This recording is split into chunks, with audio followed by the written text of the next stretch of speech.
முந்தின ஆலயத்தில் வெளிப்பட்ட மகிமையை பார்க்கிலும் இந்த பிந்தின ஆலயங்களில் வெளிப்படுகிற மகிமை பெரிதா இருக்கு. அவர்கள் முந்தின ரசம், நீங்கள் பிந்தின ரசம். முந்தின ரசத்தின் மதுரத்தை பார்க்கிலும் பிந்தின ரசம் மதுரம் அதிகமாயிருக்கும். நான் சவால் விட்டு சொல்றேன், உன் காதுக்குள்ள சொல்ற மாதிரி சொல்றேன். இன்னைக்கு உலகத்துல நீ பார்க்கிற எல்லா தேவ மனிதர்களையும் விட ஒன்ன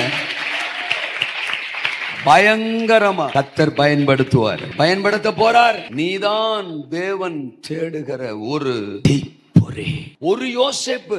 அவருக்காக தேவன் வச்சிருக்கிற இலக்கை அடைவதற்கு, அவரை பலப்படுத்தி அவருக்கு வழியை காட்டி அவரை பயணப்படுத்துவதற்கு தேவன் பெயர் சொல்லப்படாத ஒரு மனுஷனை தீப்பொறியாக பயன்படுத்தினார். ஒரு தாவீது இழந்து போன எல்லாவற்றையும் திருப்பிக் கொள்வதற்கு ஒரு புறஜாதி மனுஷன், ஒரு எகிப்தியனை தீப்பொறியா பயன்படுத்தினார். ஒரு நாகமான் இஸ்ரவேலின் தேவன் யார் என்பதை அறிந்து கொள்வதற்கு சிறைப்பட்டு போன ஒரு சின்ன பெண்ணை தீப்பொறியா பயன்படுத்தினார். சிறிய நெருப்பு எவ்வளோ பெரிய காட்டை கொளுத்தி விடுகிறது.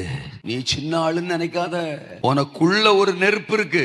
ஆவியானவர்ங்கிற நெருப்பு, இயேசுங்கிற நெருப்பு, வார்த்தைங்கிற நெருப்பு